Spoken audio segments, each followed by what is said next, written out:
今天我们讲的这个比喻，是我觉得在耶稣所有的比喻当中最重要的一个比喻。如果你说，我们耶稣讲了很多比喻，对不对？但是如果我们只有一个比喻要拿出来讲，我一定会选这个大宴席的比喻。为什么？因为这个比喻，它很好的把神的救赎，从旧约到新约，一直到新天新地啊，整个这个上帝救赎的计划串联了一起。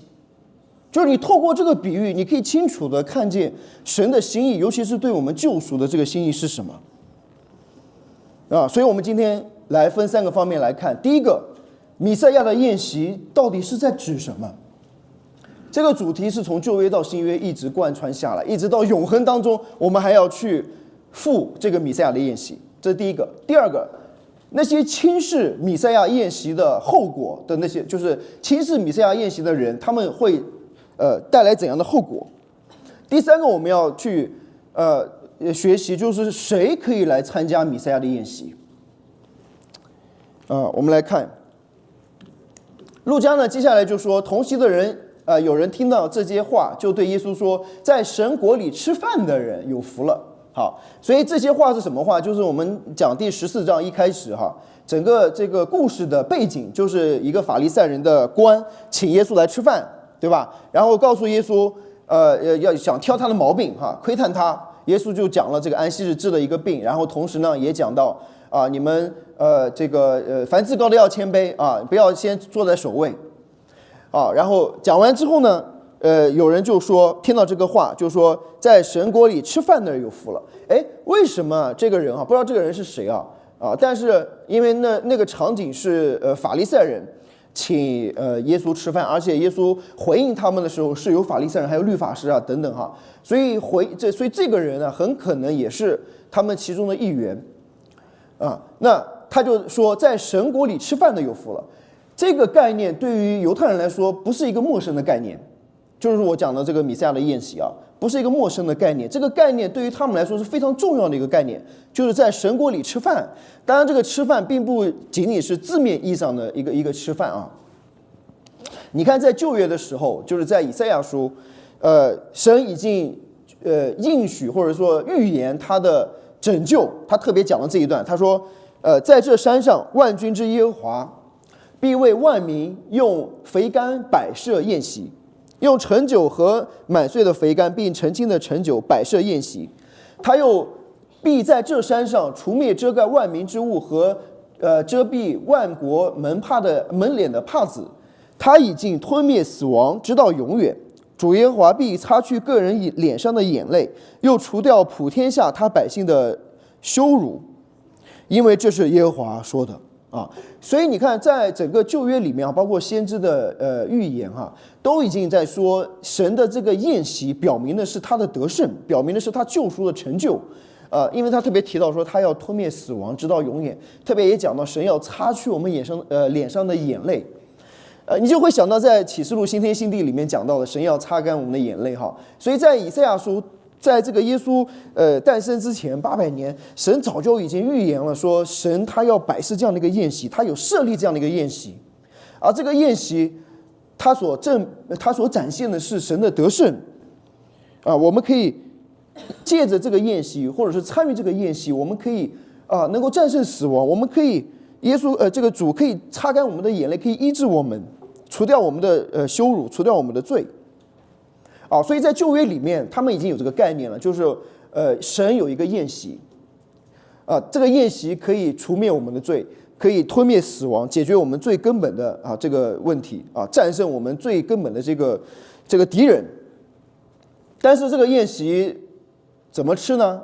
在什么时候吃呢？这个都不是那么清楚但是知道说在神国里吃饭很重要所以他才说这个人就对耶稣说，在神国里吃饭的是有福的那到了启示录呢，刚才我也讲到了就是说在启示录这个羔羊的宴席，弥赛亚的宴席再一次的又展现出来，这个就是在新天新地之前的时候在启示录19章，他说我听见好像群众的声音，众水的声音，大雷的声音，说哈利路亚，因为主我们的神全能者作王了，我们要欢喜快乐，将荣耀归给他，因为羔羊取婚的时候到了，新妇也自己预备好了，就蒙恩得穿光明洁白的细麻衣。这细麻衣就是圣徒所行的义。天使吩咐我说，你要写上，凡被请赴羔羊之婚宴的有福了。又对我说，这是神真实的话。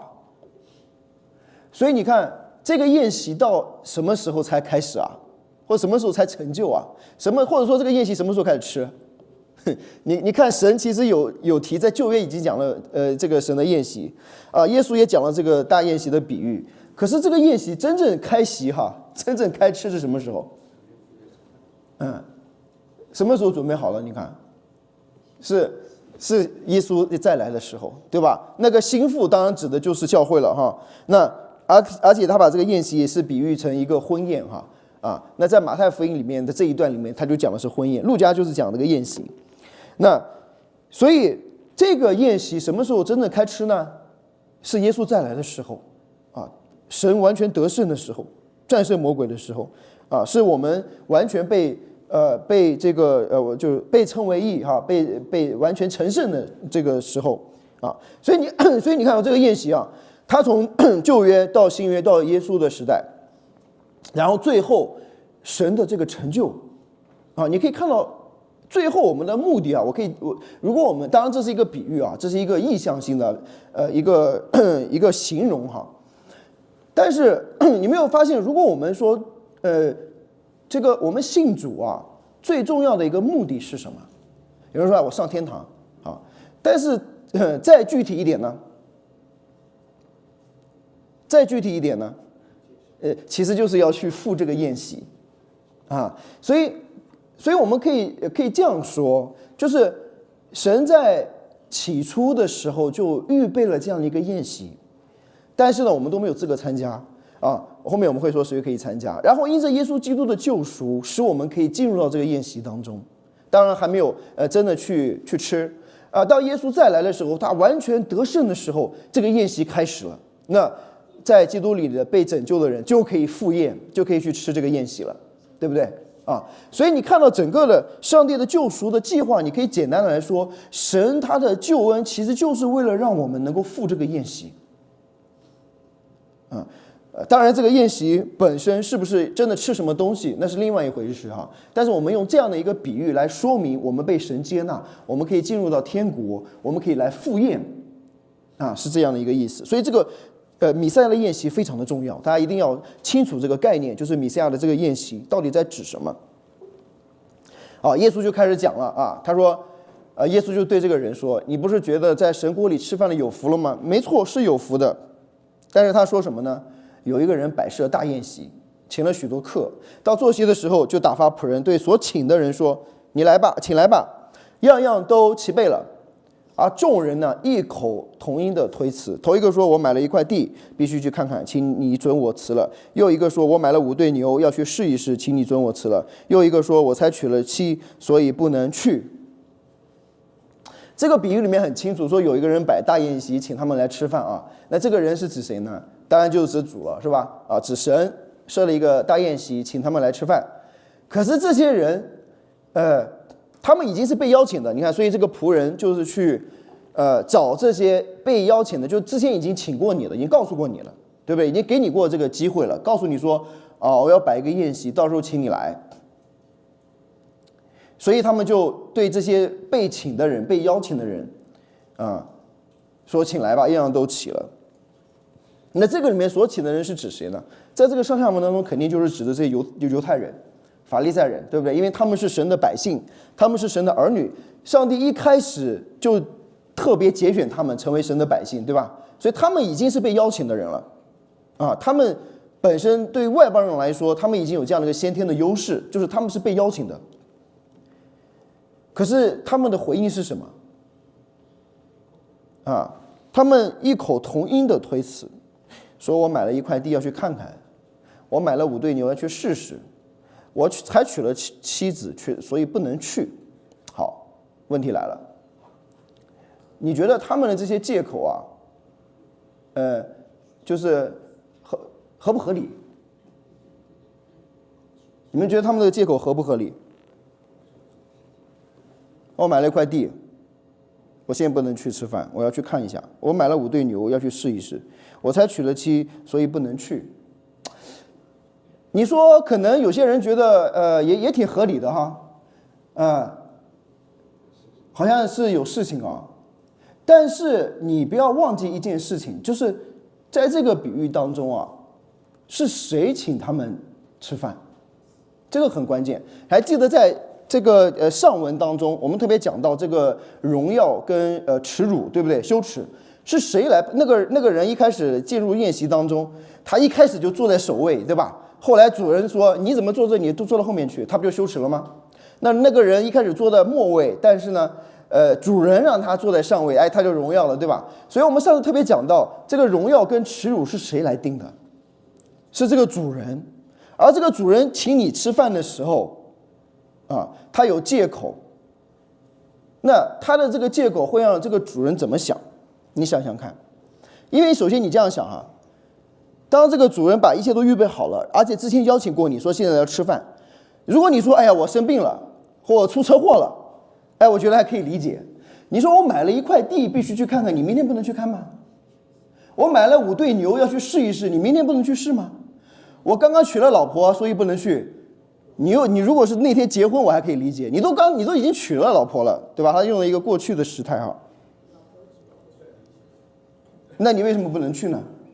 所以这些借口啊，其实最关键的是对这个主人所发出邀请的一种拒绝，根本上是对主人的一种拒绝。而且他们没有意识到这个主人有多么的重要。你没有想过哪一天你突然收到白宫发的你的信，说邀请你参加白宫的总统早餐会，那你的回复是：哎呀，我昨天刚买了一辆车，我要去路上跑一圈试一下，我不能去参加了。你会这样吗？你不会吧？你就跟川普说，我昨天买了辆新车，我要去试一下，明天的早餐会我不能跟你一起吃了。所以你就知道这里面的关键是什么。你说我的理由对啊，我要开车，我要去试一下，但是你的关键是你没有意识到这个宴席是谁来摆的，谁是主人。当你这样去的时候，你轻视了这个宴席，你是轻视这个摆宴席的主，对不对？所以这些借口其实都不是借口这个借口本身表明了他们的心有问题，他们就不想跟你吃饭。所以你知道在这个新约里面你发现彼得也是有一次他跟这个外邦人吃饭的时候，突然又从这个耶路撒冷雅各的教会来了一些犹太人，他就吓了一跳，赶紧起来就装假是吧，就不跟他们一起吃饭。所以这个吃饭呢和不吃饭呢，其实它不仅仅是吃这个饭本身这个咱们的文化里面也是一样的所以保罗当时就指出他的问题，不是说你怎么不跟他吃饭，而是说你的这个行动你不跟他吃饭的这个行动，其实是表明你不接纳这群人，对不对？你一开始是接纳他们的，跟他们吃饭，突然犹太人来了，你压力大了，你觉得哎呀，怎么让他们看到我跟外邦人吃饭，这样多不好所以呢，他就赶紧就跟这些外邦人划清界限了，是吧？那保罗就指出他的这个假冒伪善，他的这个问题，是不是？所以吃饭不吃饭本身，它不是那顿饭的问题，而是你是不是接纳这个人，你是不是把他们当成你的家人或者是你的客人来去接纳他如果我不跟他吃饭，就表明什么？我是不接纳他，是这个意思。所以当这些人有借口不愿意赴宴的时候，根本上他们是不接纳这位主，不接纳这个主人，这才是关键。而且因为你要看这个整个这个故事的上下文，在第1节的时候路加告诉我们，安息日耶稣到一个法利赛人的首领家去吃饭所以你想想看这个是一个首领，所以他去邀请的人，那一般人可以说你不来赴宴那你有问题，对不对可能有些人也不敢不来所以他是个首领他是可以说那在那个当时的处境当中那可是众人都仰望的，都尊敬的一个角色。所以他邀请耶稣来的时候你知道他会怎么想吗？他的想法就是：耶稣，你又没上过学，你也是就是普通一个老百姓，我是法利赛人的首领，我现在请你来吃饭，谁荣耀你荣耀，对不对？一般人那些什么贫穷的、瞎眼的那些人，我根本不会请的。我现在请你来到我这里坐席，我们都是首领，都是律法师，都是法利赛人，我请你来吃饭，你有荣耀嘛，对不对？那作为这个法利赛人的首领，他做主的时候，做东的时候，他当然有这样的一个心态啊。然后呢，结果这个剧情反转了。反转到什么？就是那个人就说，在神国里吃饭的人有福了。哎，你知道这个上下文，如果你们正在吃饭，又是法利赛人邀请，对吧？我们在吃饭，然后说，哎呀，在神国里吃饭的人有福了。你想想当事人会怎么想？哎，当然这个是一语双关，对不对？就是一方面会觉得，啊，你看，这个的确是弥赛亚的宴席，能够参加弥赛亚的宴席，这个神的国里面哈，这个是有福的。另外一点，他们也认为，他们现在在吃饭这个行动是什么呢？就是在神国里吃饭嘛，对不对？因为这都是法利赛人，都是律法师，都是服侍神的人，都是犹太人的领袖、宗教领袖啊。我们在一块吃饭啊，在神国里吃饭的人有福了，对吧？我们都在神的国度当中啊，在这吃饭多好了，还专门对耶稣说：“你能来，对吧？”暗示他，你这不错了。可是这个耶稣把大宴席的比喻讲完之后，他最后的总结是什么？你们没有一个人得偿我的宴席。哇，这个一下子反转了，就是他突然来了一句“我的宴席”，就是你不要以为你现在请我吃饭，好像是我们在神国里吃饭，我有什么样的光荣啊，我有什么样的荣耀？不是的，我告诉你，我这里有个宴席，比这个更重要。如果你们不愿意来赴宴，啊，最后你们要承担这样的一个后果。然后他甚至对当时所有的人说：“啊，先前所请的人，没有一个得偿我的宴席。”这个是对当时的人的一个很大的一个挑战。我们正在吃饭呢，我们邀请你来，结果我请你来吃饭，结果你说你们没有办法参加我的宴席，你想这个张力是很大的，对不对？啊，当时的人会怎么想？啊，所以这个大宴席的比喻是非常的重要。那这个大宴席的比喻的本身重要性就在接下来这一段，就是我们讲谁可以参加弥赛亚的宴席啊？为什么这些人没有办法来尝基督的宴席？所以我们刚刚讲了，这个主人设立了宴席，去请了已经被邀请的人，而这些人轻看主人，然后他们不来赴宴，找各种借口。然后那个仆人就回来了，就把这个事告诉了主人，主人就生气动怒，对仆人说：“你快出去，到城里大街小巷，把那些贫穷的、残废的、瞎眼的、瘸腿的来。”啊，你看这几个字哈，刚才在上文刚刚出现过。啊，就是在这个我们上次讲到的，凡自高的必降为卑的哈，特别也讲到了那些贫穷的、残废的、瞎眼的、瘸腿的，同样的这些人，啊，当然这些并不仅仅是字面意义上的，我上次也提到了，对不对？这里面更多讲的是什么呢？就像马太福音里面讲登山宝训说的那些贫穷的人有福了，灵里贫穷的人，对不对？特别指向的是那些那种身份，就是说他们是外邦人，他们不被接受。在以色列人的眼中，在犹太人的眼中来看，他们是瞎眼的，是瘸腿的，是贫穷的，在神的面前是自卑的，这样的一种人，然后仆人就说：“主啊，你所吩咐的已经办了，还有空位。”然后呢，主就第二波你看两波，第一波把那些能找到的大街小巷的贫穷的、残废的、瞎眼的、瘸腿的都请来，但是还有空位。然后说你去路上和篱笆那里勉强人进来，坐满我的屋子。哎，这个两次他特别讲到路上和篱笆这些意象让你想到什么？就这些人到底在指哪些人？谁是篱笆之外的人？谁是那些城里大街小巷贫穷的、瞎眼的、瘸腿的这些人？所以它里面有分里外之分，对不对？有分这个。好像有城里的，然后你到篱笆，到了那个围栏边界那里，再去邀请人进来因为里面的人都已经找来了嘛，但是还有空座，是吧？所以这里其实是很清楚的，让我们看到说，神不仅要拯救这些神的百姓当中这些贫穷的、残废的、瞎眼的、瘸腿的等等，就像耶稣在登山宝训里面对犹太人说的这些人，同时神的救恩还要扩展到哪里呢？外邦，对不对？那些你看还有空座嘛，所以那外邦路上的篱笆那边的都让他们来。所以这个弥赛亚的宴席就让我们看到说，神的救恩不仅仅是要拯救这些犹太人、以色列人，他同时还要拯救那些犹太人看不起的、犹太人觉得是敌人的、犹太人觉得那些人一定是灭亡的人，就是那些外邦人，神还要拯救他们。这也是当那个人对耶稣说在神国里吃饭的有福了，他讲这句话的时候是带着一种骄傲，一种自以为意，带着一种你看我们能在神的国里吃饭，那些贫穷的瞎眼的那些外邦人他们没有资格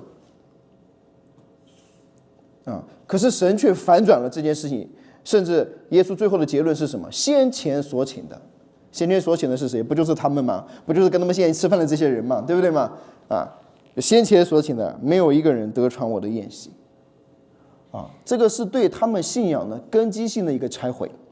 这些人自以为说我们能够在神国当中吃饭是有福的，对吧？就是我们在神国中吃饭有福，结果耶稣最后来了一句：你们没有一个人可以进入这个神的国度的宴席。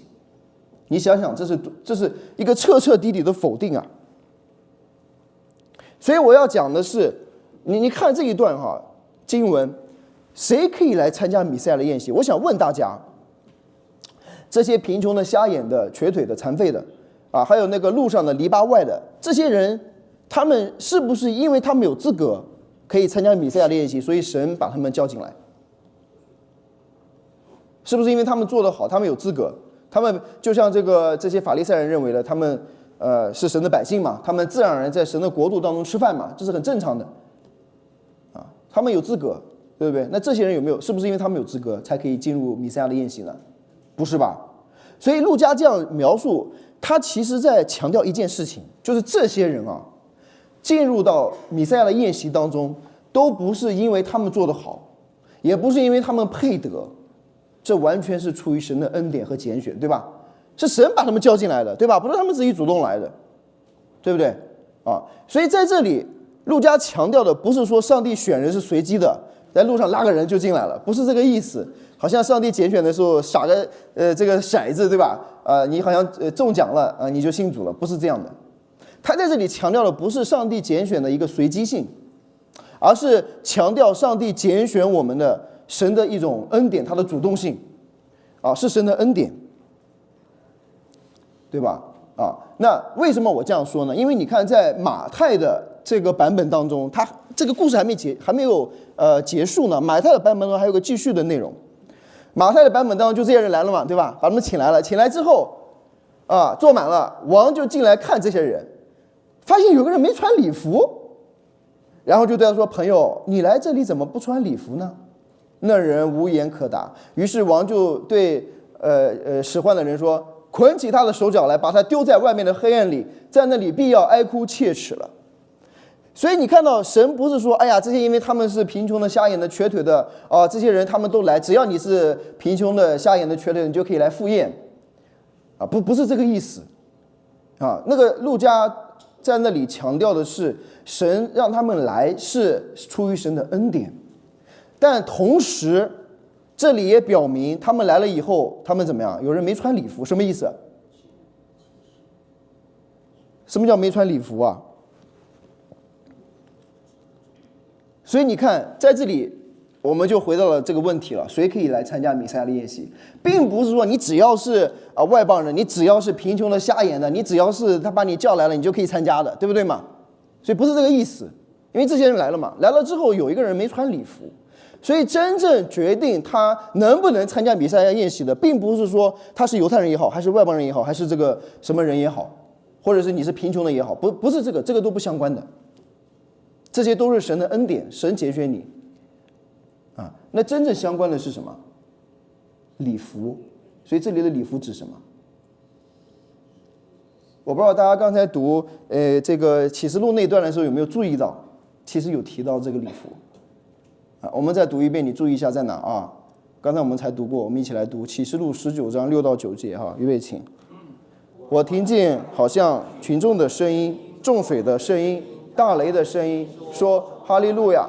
因为主我们的神全能者作王了，我们要欢喜快乐，将荣耀归给他。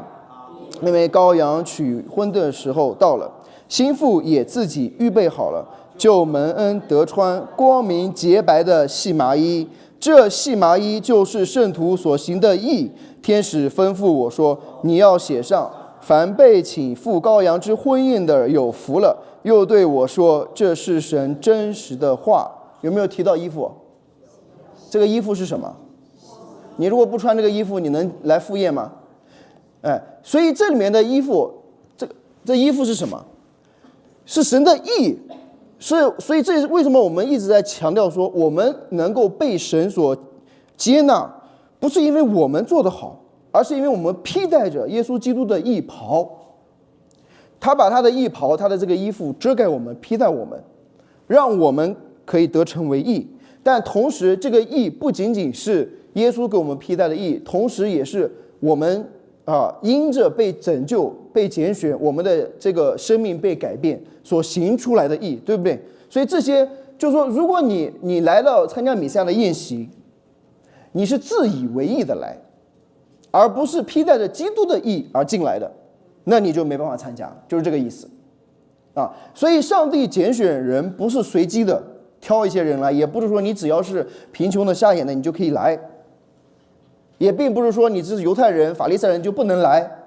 那个标准不在于他的身份，也不在于他这个是瘸腿的、是瞎眼的还是怎么样，这些都不在乎不在乎他的种族这都不在乎，在乎的是什么？在乎的这个人有没有披戴耶稣基督的义袍。不然的话呢，那个王要进来审问的时候，他看到你没有穿礼服，就是你没有披戴着基督的义那么结果是什么？你看这个结果很严重的把他丢在外面的黑暗里，在那里必要哀哭切齿了。在马太福音的比喻当中，10个童女的比喻等等这些比喻，在这里面讲的不是说，哎呀，我就是你按照常理说，哎呀，我没穿衣服你就让我走了不就好了吗？我不吃这顿饭了不就行了没？是不是？你为什么还要审判我，把我丢在黑暗里，在那里哀哭切齿？这个里面就是指向什么？指向最终的地狱的审判弟兄姐妹所以你说不是这顿饭吃不吃有什么问题？你要看这顿饭是弥赛亚的宴席，是基督所摆的宴席。你不在这个里面，你就在外面；你不在这个光明当中，你就在黑暗当中。所以，如果你不来吃这顿宴席，你进不了这个宴席，那你最后的结局就是沉沦，就是灭亡。所以，弥赛亚的宴席不仅仅是吃一顿饭而已，弟兄姐妹，那关乎我们的永恒。然后呢，马太在这里的总结呢，他说是被召的人多，选上的人少。你说这个不穿义袍的人，不穿礼服的人，为什么他还可以进入到这个宴席当中？当然，我说我们那个最后的宴席要吃，什么时候开吃？是耶稣再来的时候才开吃，对不对？所以在开吃以前，有没有人不穿礼服坐在那里呢？有的。但是神呢，还给我们恩典，让我们重新的反思我们的状态。什么样的人都有，贫穷的、瞎眼的犹太人，什么样的人都有。然后什么时候王会进来观看宾客？王会进来审视、检查大家的资格。耶稣再来的时候，他要检查了，然后看你做的，你怎么没穿衣服呢？你怎么没穿礼服呢？你怎么没有披戴基督的义呢？那这个时候结果是什么？所以这里暗指的是最后的审判，弟兄姐妹。这个弥赛亚的宴席，它不仅仅是说这个神请我们吃饭太好了，而是指向最终的审判。披着基督义袍的，经过神的审判，他站立得住，他可以进入宴席，享受天堂的荣耀。没有披戴义袍的，经过审判，最后的结局就是沉沦和灭亡，就是地狱的刑罚。所以耶稣最后的总结是什么？被召的人多，选上的人少。这个就是我们之前讲到这个窄门这个之前耶稣讲的这个主题都是一致的他说那个宽路大家走得多，寻找的人多，可是窄路呢找到人少。所以神被召的人多，这个被召的意思就是神的邀请发出来了，神已经邀请你来参加弥赛亚的宴席了，就像那个大宴席的比喻一样，神已经邀请了，是吧？可是最后能留下来的是那些穿着义袍的人，就是真正被选上的人少所以神还要有一轮的这个筛选。所以对于我们来说，我们就要好好的省察自己。被召并不代表你就是被选上啊，这个概念大家要记住。所以我们特别讲神的这个拣选的时候，我们特别就提到说神的呼召它是一个普遍的啊，就是说告诉你你是罪人，你要悔改，告诉你有一个福音的好消息，你只要悔改得救，你就可以你只要悔改你就可以得救，你就可以被神所接纳进入天堂。而这个听到这种呼召的人多不多呢？其实是很多的，对不对？很多人可能都听到，甚至有些人他们也愿意继续的来了解信仰，甚至是来聚会，甚至在教会也聚会很多年啊。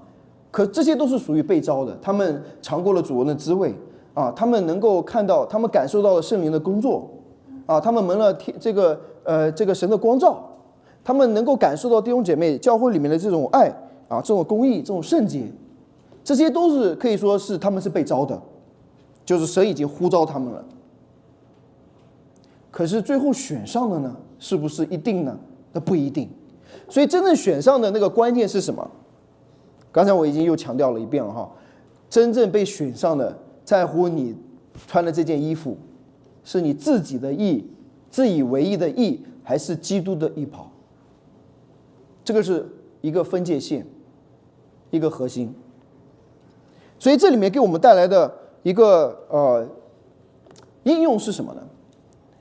虽然我们今天不是法利赛人，但是我们有可能会犯法利赛人同样的错误。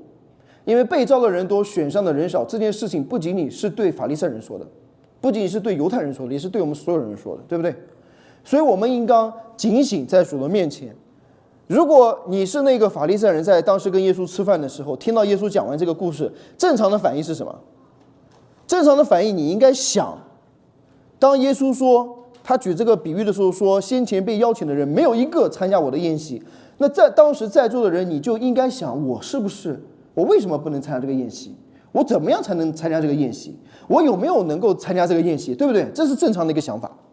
而不正常的想法是什么？不正常的想法就是，耶稣你算谁啊？你算老几？你还让我参加你的宴席？我请你吃饭都是你的荣耀了，对不对？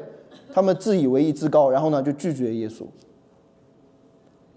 不过很可惜的是，我们看了路加福音后面的记录啊，这些法利赛人他们选择了什么呢？他们选择第二条路。他们没有选择悔改，没有选择反思，说我耶稣讲的话，说我们没有办法在神国里吃饭啊，但是我认为我已经在神国里吃饭。他说我没有，我要不要反思一下？我要不要悔改一下？我要不要重新想一想，是不是我有什么问题？他们没有走这条路线，他们最后跟耶稣的矛盾到了一个不可调和的地步，他们最后要置于耶稣为死地。而很讽刺的就是，他们这种行为反倒印证了耶稣所说的是真的。这就是对我们今天最大的挑战，弟兄姐妹，最大的挑战。这些法利赛人所遇到的问题，是每一个人都会遇到的问题。这个问题就是什么呢？就是我们以为我们在神的国度中吃喝，我们是被神所召的，没有问题，这个是对的，你是被召的，也在神的国度中吃喝。可是我们忽略了那个弥赛亚最后的宴席，最终的一个选择是神的他自己的选择，选上你有没有被选上？而这个标记是什么呢？就是你披戴基督的义。而这个什么叫披戴基督的义啊？什么叫披戴基督的义？保罗写罗马书的时候讲了好多次了，这就在论证这件事情，什么是神的义？我们是怎么得称为义的？弟兄姐妹，4个字，因信称义，对不对？啊，我们是怎么样得称为义的？是因信称义。因信谁啊？因信基督。信基督什么呢？信基督什么呢？信基督，他为我们成就了一切，我们没有做任何的事情，我们也没有任何的资格做任何的事，可以能够进入弥赛亚的宴席。就是对自我的完全的否认，对自己的义的一个完全的否认，叫 deny yourself 嘛，对不对？舍己嘛，啊，那然后我们才有可能说基督的义袍来遮盖我们。啊，而这个因信称义当中，如果你看罗马书，保罗不断的在强调一件事情，就是悔改。这个也是福音书的主题。你看耶稣出来传福音的时候，他说什么？天国近了，你们要悔改。这个主题从旧约的先知呼召以色列人悔改，到新约耶稣呼召这些人悔改，到最后的最后，对吧？神的这个审判来到的时候，怎么样表明你可以披着基督的义袍？就是你 deny yourself。怎么样叫做舍己？叫 deny yourself， 就是否认你自己的自以为义，就是真正的悔改。这个悔改的意思就是转向。原来我是往这走的，我认为我都对的，我都是好的，我是义的。现在呢，我转向了，我转向到神这里，发现是神的义才是对的，神的义才是完整的，才是完美的，我不行，对不对？所以这就是为什么基督徒的最大的一个最重要的一个标志就是认罪悔改啊。所以被招的人多，选上的人少，而那些选上的人是真正悔改的人。最后我来做总结啊，所以再一次记住这段经文啊。我们希望我们每个人都会穿着光明洁白的细麻衣。这个衣服不是我们自己做出来的，这个衣服也不是别人给我们的，这个衣服是耶稣基督自己的义袍遮盖我们的。那最后我总结，第一个，弥赛亚的宴席这个主题啊，它表明的是神救赎的完全，就是说神早就在创世的时候就已经设立这个救赎，这个救恩。是用弥赛亚的筵席这个意象来表达，来让我们更加的明白神的救赎是怎样一种救赎。而最后弥赛亚宴席的开席或者说这个开始吃这个宴席，就表明了神的救赎就成就了，就完全了。什么时候我们开始吃这个宴席呢？耶稣再来的时候这个很关键第二个，能够参加宴席的是完全出于神的恩典，不是靠着我自己，像当时的法利赛人觉得我们是在神国里吃喝因为我们是神的百姓，我们是律法师，我们是法利赛人，我们是相信神的、遵行神的旨意的人所以他们觉得他们配得参加这个宴席。可是耶稣的这个比喻就告诉我们，没有人配得。他所邀请的那些人，从路上从黎巴嫩外面邀请的这些路人，他们都是不配的，可是神呢却邀请他们进来但是进来之后呢，不是说我被邀请了，我坐进来就完事儿了，对不对神还要再次的来检查不穿礼服的人后面又被从宴席当中赶出去。这个就是我讲的最后一点，只有认罪悔改的生命才能真正的进入这个宴席当中所以我们认罪悔改不是为了别人，其实是为了自己。因为最终呢，没有哪一个人能够邀请你进入弥赛亚的宴席，只有基督亲自邀请你进入，对吧？所以你认罪悔改，我认罪悔改，不是为了别人，是为了基督。那其实呢，更重要的是为了我们自己可以参加这个宴席，对不对这也是为什么我们传福音的时候不断的去强调这个重点你看所有的传福音的这个小册子都要呼召我们认罪悔改。最后一个决志的祷告，就是表明我们愿意我们的生命降服在主的恩典之下